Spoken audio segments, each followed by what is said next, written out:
I'm Kat. I'm going to be the host today for our discussion on the nursing staff shortage. With me on my panel, I have Emily, Stephanie, Itzel, and Catherine. So we're going to get started on talking about this subject. It's a very large issue that is in the healthcare system right now. And what most people don't know is the nursing shortage has actually been an issue since the mid-1930s. It started when the technology in the healthcare system started to change and evolve.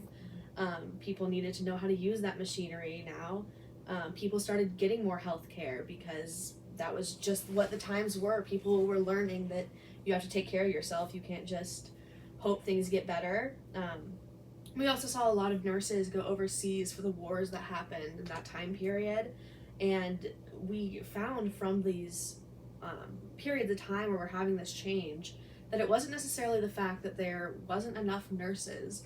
It was the fact that the demand in the healthcare system was ever growing. So currently there's about 2.6 million nurses actively working in the United States, but somehow that's still not enough. We hear about it all the time on the news that there's constantly burnout and nurses that are just so stressed out because they are some of the only ones working on their unit. So we're going to kind of talk about why this is an issue, why we care about the issue, what we can do to prevent further nursing shortage issues.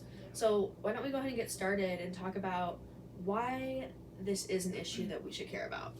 Yeah, so I think, as we all know, nurses do a lot in hospitals and healthcare settings, and they're the ones who get the tests going, like draw the blood, like start the IVs, like they're the ones that do a lot of the behind the scenes work to kind of prep the patient for the doctor to come in and like get everything started. So nurses are the backbone to hospitals, essentially. If not enough nurses are available, then the quality of care will obviously decrease. If doctors have to spend more time on each patient doing every single little thing, then there's going to be longer wait times. There's going to be more people being upset because of these longer wait times, because you know everybody lives different lives. People are very busy, like they want to go get like the help that they need and the advice that they need and kind of just go from there. I think some people don't notice the extent of the issue and how serious this really is. You know, we always hear it in the news, like kind of like how Kat said, we hear like, oh, there's a nursing shortage, like, yeah, and like it's kind of just become like background noise at this point, like nobody really like acknowledges it. But I feel like acknowledging that there's an issue also should mean that we should work towards something to better this. So that's kind of like what we wanted to do with this podcast. We think everybody should listen to this episode, and kind of just because it affects the general population, not just healthcare professionals or people who like work in a healthcare setting, but everybody's a patient at some point. Yeah, even nurses become a patient. Yeah, even nurses become patients. So we kind of touched on why it's important, who should listen, but why do we care? I mean, you can listen to it, but at the end of the day, why do we actually care about what we're hearing? Yeah, I think the main reason that everybody listening should care about this is because what Itzel said, that everybody's going to be a patient at one point. Us as nurses will be patients, our family members, our friends will be patients, and when you have a loved one in the hospital setting or any sort of healthcare setting, you obviously want the best for them. And as nurses, we are going into this field wanting to care for people to the best of our ability, and when the staffing situation, when we are overwhelmed and understaffed, we cannot provide that care that we want to so bad, and it's directly affecting the quality of patient care that we're giving, because nurses have to prioritize their schedules. They have to do things like medication administration that PCAs can't necessarily do, and when they have 6 or 7 patients, medication administration becomes like some of the only things that they do. They don't have time. So thin. Exactly. They don't have time for building the patient rapport and getting to talk with the families and really learn about their patient because they're so busy with their to-dos. Right, they really have to pick and choose what they can do because they just run out of time. Yeah, exactly. And that can make it so difficult to, you go into a room and you have to very quickly try to remember who this patient is because you've only had 10 minutes to talk to them in the 4 hours that you've been on. So it's challenging, it really is.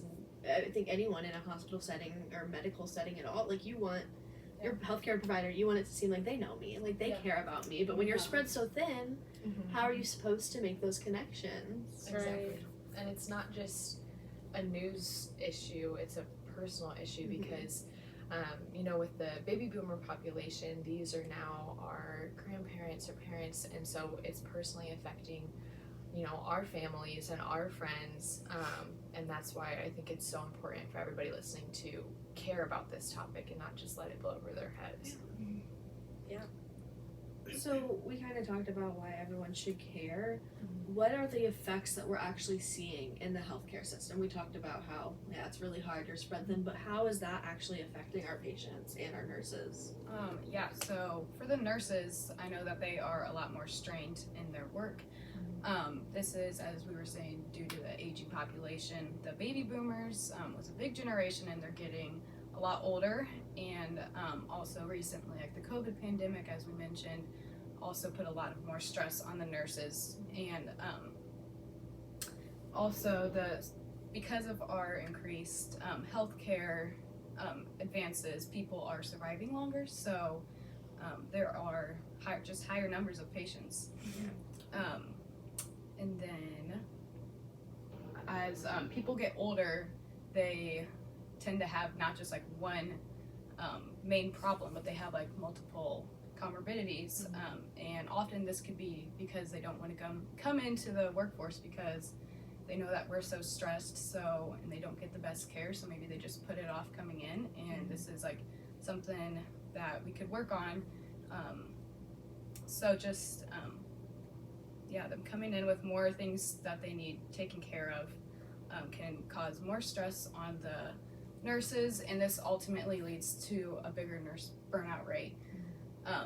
Oftentimes this is due to nurses who graduate school and then they work for a little bit and realize that this is not actually what they wanted to do because they have so much going on and just all the high demands. And then this also could be due to patients who nurses who like go into the workforce and start working for a little bit, but then they just get burnt out right away because they're like going full force at it and they weren't like eased into the career. Which I feel like is so common. I feel like even in nursing school they tell you like you're putting every single assignment you do, every project, like you're putting everything you have into this because you do your best work every single time. So then, and I feel like as new nurses you have this pressure on you, like I need to perform, like I need to show that like I'm worthy. Yeah, like you have to say like, look, I deserve to be here. Like I'm smart. So I feel like you said, they put everything they have into it, and you can't survive like a marathon. You can't sprint a marathon. Yeah. You won't make it. You'll go a few miles and you're gonna be exhausted. Yeah. Like it's not possible. Well, and I think a lot of people go into nursing because they have a passion for caring for people. Yeah, 100%. And with the shortage in staffing, nurses don't have time for that. Like they have to do what like nursing tasks they're assigned to do, and they don't have time to connect with their patients and care for them. And like what Emily touched on. Build that personal relationship. So that also leads to more burnout. It gets robotic. Yeah. For It's sure. not what they're signing up for. No. And like in order to be a nurse, like you have to care about like people in general. Like obviously, like I feel like we all like you care about people and like your patients. Like you want to provide the best care you can for them. But it's almost like you're choosing like, do I want to do what has to be done and then like skip everything else? You know what I mean? And especially when you have that in you to be like, I need to care about this person. Yeah, It's like I want to know like it's their like a life. dilemma, like an internal dilemma where it's like I want to be able to do everything for them, but I know that I can't. So you feel like you're neglecting your patient. And Even if you're doing everything right, like it feels like you're skipping things. No, 100%. And like I feel like nurses are like high achievers. Like we want to go into the career. Stereotype of the nurses. We're high achievers, and we're also like we go into the career because we do care for them, Right. and it just leads to greater job dissatisfaction when we don't get to do what we signed up to do. 100%. For sure. And then also I think this leads to just more errors in healthcare because since we are just more stress, we have less time to get things done, which leads to more errors and more which could ultimately lead to more patient death and mortality rates. And we just make shortcuts because of our cut on time, and this also compromises the quality of patient care that we're giving them. And then again, it's just why we go into the field, we're not going to be able to give them that care that we wish to give them. Yeah. It can be very discouraging. I mean, 100%. you know going into it that you see so much on social media, and the nurses that we even talk to in clinical, they're like, it's so exhausting. Like, and it can be very discouraging. So you can almost like be going into burnout before you even start. Yeah. Like, we're putting Sure. everything into nursing school, and we already have this idea of like, I'm gonna get exhausted. Like, I'm not gonna be passionate about this forever, and that can be discouraging. It's like something you worked for so long, and it's Yeah. like they're already telling you It's it's like, not okay, worth what's it. the Yeah. point? Yeah. So I know in clinicals, in nursing school, we do a lot of stuff on medical surgical units. It's pretty large. So what effects are we seeing on medical surgical nurses with this shortage? Yeah, well, medical surgical nursing is the largest specialty in the United States. So obviously, it's all the issues we've been talking about, but on a larger scale. And nurses and medical surgical units, we're seeing like at the worst of times, we were seeing like 11 patients per nurse, which is just crazy. Now I think they're down to more like 7, 8, but still that is just an insane amount It's ridiculous. of So work much. per nurse, and it's just they can't keep up.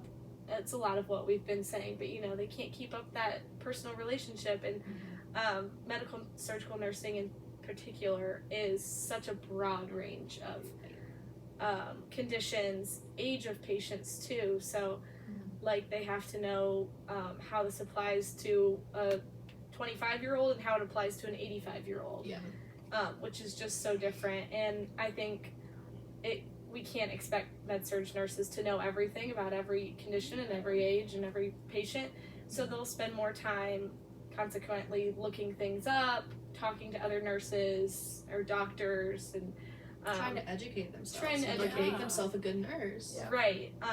So that also takes time. If you're trying to really understand what's going on with your patient, you're going to spend more time figuring out their condition. And with more patients, you don't have time to do that on everyone. Right. So I think it's a lot more stress on the nurse because they feel pressured to know everything and know what to do with each case because they don't have time not to know, which is just a really hard position to be in. And I think we see it a lot in our clinicals. Yeah. Oh, 100%. The nurses are just running around trying to do everything they can, and We even offer the slightest bit of help, and it's like, Yeah. you're the best thing ever. Yeah. It's like, I've just offered to go grab a cup of water, but okay. Like, Yeah. It's crazy that like we're just nursing students right now, and we only have one patient to really take care of, and like how stressful that can be. So I Right. I can't imagine how it's gonna be like getting into the workforce with Yeah. all Yeah. these patients. if you think about like on like other units that we've seen, like labor and delivery, mother baby, like NICU type units, you have like 2 patients, 1, 2, maybe 3 patients if it's max. a real busy day, and you see how stressed they are. So then you think about these med-surg nurses, and they have half a hallway. Like, Yeah. how do you manage that? Like, how is that possible? And on those mother baby units, it's so mother baby NICU, like, labor and delivery. It's so specified. Like, it's baby and mom. Like what? Like NICU is a little more on the complicated side, but it's so narrowed down, and you still see how stressed they get with 2 patients, and you're supposed to have this broad, overarching like knowledge of everything in med surg, and you have 10 different patients with 10 different issues. Well, and I know I see a lot, and I'm sure you guys probably do too, where sometimes the nurses and doctors, they don't even know what's going on with the patient. They rule out the big things that are going to kill them, and then they say, okay, you can go home, you can live like this. Yeah. Because they just don't have time to spend, or they don't have the space in their hospital. Like, the census levels are too high. It's like, we have to pick and choose who's most critical and who we need to spend more time on and who needs to stay here. And then if you're not as critical, like, we just don't have time. Yeah, to I do know. it, which is so sad. I've seen a patient that there was something wrong. They couldn't figure out what was wrong with the patient, and so you look at their chart, and it just says like dehydration and constipation. Like, because there's something larger going on underneath, but like you don't know. And it's like, and so as a nurse, if you don't even know what's actually going on and you're just labeling it as something easier, like once again, like that's something that you need to sit there and like think through the like whole nursing process of like, how can I help this patient? And We you don't have can't the do that. time. You can't do that for 10 patients. Like, because the patient will just keep coming back to the hospital Yeah. to get like It's gonna if their keep issue evolving. isn't actually It's fixed. like a Like vicious Colin touched on, cycle. it's Yeah. the Very cyclical. it's the comorbidities. They just keep adding up and up and up. It's Mhm. never just, oh, I have diabetes. It's Yeah. diabetes and hypertension Mhm. and kidney disease and Mhm. like it never ends. Yeah. So there's so many different issues, so many different effects that come from this. So I think the biggest thing that we can do is try to find a way to solve it. Yeah. What are our options to try to find some solutions to solve the problem? I think as time has gone on, technology has really helped nurses in making things faster and easier for them. Like, to think that they had to handwrite every single thing about their patients back in the day. So Crazy. time More consuming. computers, I can't imagine that. And just even like the little things, like little Dynamaps to take Mhm. vitals, like how that like automatically uploads it to the computer, things like that make the job so much easier. Yeah. As well as like the electronic medical record, be able to do that in the patient's room instead of having to go back and remember to chart everything. I think another way to help this is just improving the empowering and motivating environments in the workforce. This can just help, if we can help nurses feel more autonomy, can help them feel more capable and less stressed, and I think there's a lot of different ways that we can do this. The charge nurse has a big role in this. Yeah, I think everyone's experienced it in some capacity, any job, not necessarily in the healthcare. Even you work at a restaurant and it's swamped. There's a line out the door, like it's so busy, and your manager's just sitting in a back office. Like, you guys need to hurry up. Like, there's a lot of people like that type of like barking orders. Like, it doesn't work. So I think a good charge nurse that's, hey, like, I see that you're really busy right now. Like, how can I help? Yeah. Or like, you guys have been doing really great. Like, I'm gonna get donuts in the morning. Or just the little things that you see around a unit, like a post-it note that's like, you're doing great, like you can do this. Like, it sounds so small and insignificant, but like sometimes you get really down and you get like, you feel like you're drowning sometimes. So you look at a wall and you're like, you know what, maybe I do got this. Like, I can make it through the day. Even just like a little comment, like as you're walking down the hall, like, you're doing great today, you know? Mhm. Like, you like, I don't know, at least for me, like, it's, you go Thanks. back to the good things to combat the bad times. Yes. You like try to focus on like, okay, this is a really bad situation, but I know that like everybody really cares about me. Like, I'm Yeah. appreciated, like people know I'm working hard, and you're like, okay, I Yes. can come back from this. Right. So I think just like little simple things like that, like a post-it, like you said, like a post-it note, like Yeah. a box of donuts in the break room, you know, like Like, so something. small, but Yeah. it makes such a big impact. Yeah. Yeah. And I think like when the charge nurses spend a little bit extra time just to make sure that the assignments are more even, and it's like one nurse doesn't have the 5 worst or most time consuming patients of the day, like that can make you feel really good knowing like, oh, she thought about me. Like And She knows- made sure. She Yeah. knows I have this one patient that's going to require a lot of work, so like yeah. she's going to give me something more like more manageable. Yes. Yeah. It's like, even if you don't do the above and beyond, like just the, like if you're not buying lunch for everyone, like, you know, you're that. Like, it's just the No. taking time to be like, instead of just being like, you're having rooms 1, 2, 3, like, be like, okay, one's a really, really difficult patient, like they And need a we lot of support. understand that. Yeah. Yeah, Let like, us know if you need help. It Like, shows that you're very- thinking, and Yeah. I mean, it's also, I think Emily might have touched on it earlier, like, you want to have friends. Yeah. Like, you want to go into a workplace and be like, everyone here cares about me. Yes. Like, Yeah. it makes it feel a lot better. Like, you know, you're having a really hard day. It's like, okay, but like, my We're a bestie over team. here is having a bad day too, and we're gonna help each other out. We're gonna work this out. And I think when you have a good relationship, a good rapport with your coworkers, you're gonna feel more willing to be like, hey, I really need help, or I don't know how to do this. Will you help me out? So like, fostering that environment, it's gonna lead to teamwork. It's gonna lead to nurses wanting to stay in that hospital, in that position. Yeah, 100%. For sure. And a lot of that is like things that we can control ourselves instead of like,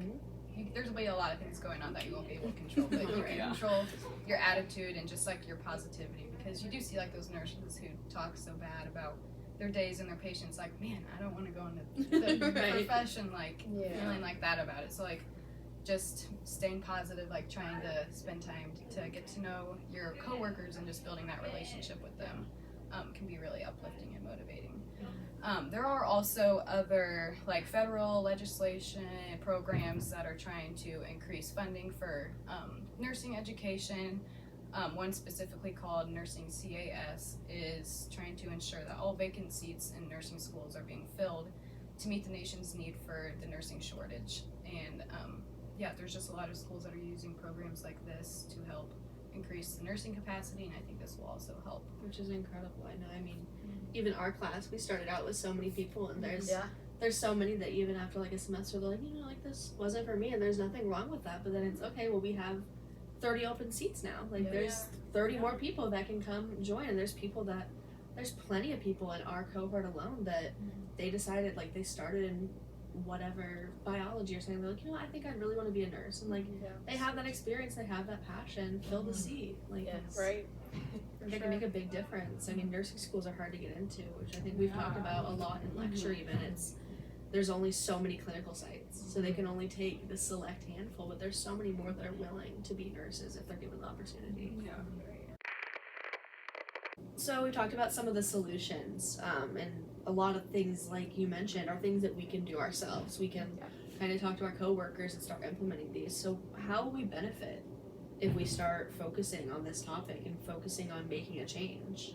Yeah, I think if we follow the things that Catherine said, just by simply creating a good environment where people want to come to work and people want to stay in their jobs, there's going to be a decrease in turnover rates, and employees will be able to have those friendships like in the workplace. And like I know even just in our clinicals, it's nice to see other, like, our fellow nursing students in the hallway, like, oh, how's your day going? You pass each other in the like, hallway, even if you don't talk, you like smile at each other, like, do you need anything? Yeah, like it really does make your day better just knowing other people are in your shoes and they're there to help you with whatever you need. So that's one benefit that nursing can have from focusing on this topic, and also just bringing awareness to it. So us just sitting here and having a conversation, starting the conversation about it, having other people in nursing school hearing about this, it's so important because we can then be the change. We can be the ones going into the workplace with positive attitudes, knowing that maybe we are put with a difficult patient that day, but we can control how we react to it, and we can help others out when we see that they have it. You kind of take away positive. Yeah. Like, that patient was really difficult. They need a lot of help, but you learn from that. Exactly. And it's hard to remember when you're in the grunt of it, but after the fact, being able to sit back and be like, now I can help others because of that. Exactly.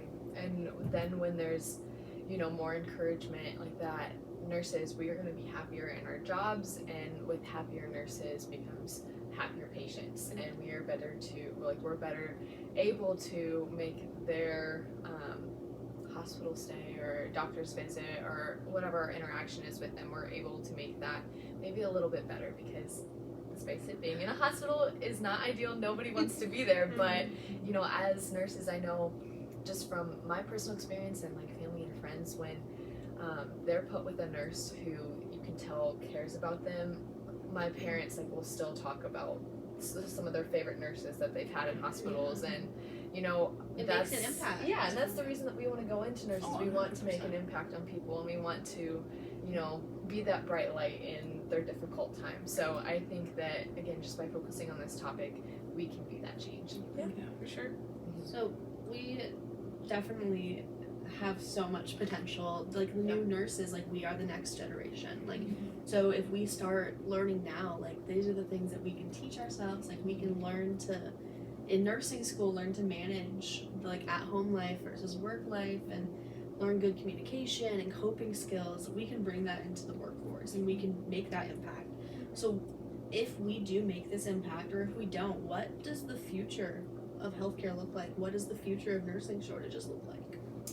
Yeah, I think we've talked a lot about what we can do to make the situation more manageable, but at the end of the day, the nursing ratios need to get better. Yeah.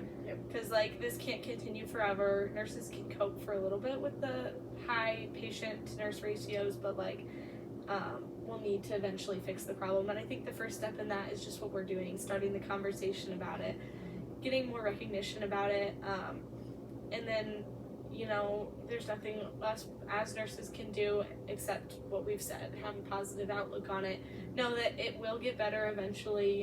If we keep doing the things that we're doing, it might take years because it's a long process. You go all the way down to the chain. It's a big systematic issue. You can't just snap your fingers. Yeah. So I think just understanding that it's going to take time, but we have seen it improving in the past few years, so it will get better eventually. And then The biggest thing for the future is just that recognizing it is an issue and recognizing all that nurses do and that they can't survive like this. And I think that's really been a recent change that we've seen, so that's good. I definitely agree. I think, like Catherine mentioned, like the autonomy. Like being able to be like, look, like I am an individual, like I'm struggling, like this is hard. And people speaking out, I think it makes a really big difference. Does anyone have anything they want to add before we wrap up? So I think that we did a pretty good job of encompassing the background, where it all started, what impacts it has, explaining how it really does impact every single person. Everyone's a patient at some point in their life, and we know that there's things that can be done to make nurses' jobs just a little bit easier, and that's going to help everyone in the entire population. Gives them more opportunity to become better patient advocates, getting to know their patients. So I think that we have started a conversation and that we could inspire a lot of change and improvement in the future. We did do a lot of research for this podcast episode, so if you're interested in learning more about the topic, we will have some of our references listed that we use that are great resources to learn more about the issue and how it can be solved. And we're very interested in how this discussion will develop and what everyone's input is, so feel free to comment and share what your input is and how you think that we can help solve this problem. Thanks Thank for listening. you.